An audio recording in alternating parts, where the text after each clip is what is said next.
Grabe, ang sarap nito. Taubang kaldero. Pare, magluto tayo ngayon ng garlic butter shrimp. So bumili kami ng mga seafoods dito sa market. Tapos napag-isipan ko, lutuin ko nga yung shrimp. So ginuputan ko muna yung mga shrimp tapos dinevein. Minarinate ko lang ito sa Sprite for 30 minutes. Nag-chop lang ako ng garlic, pati onion chives.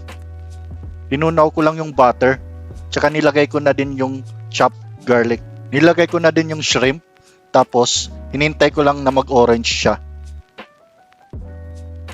So pare, okay na to. Set aside lang muna natin at magtunaw ulit tayo ng butter. Nilagay ko na din dito yung tomato paste tsaka Sprite. Pinakulo. Nilagay ko na din yung oyster sauce, ground pepper, onion chives, tsaka asin. Tapos nilagay ko na din yung shrimp. Okay na to pare. So nag-plating na ako. Tapos minontage ko na. Garlic butter shrimp pare. Sarap nito pare.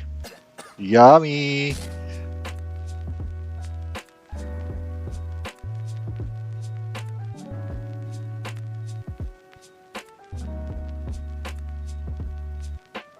I love it!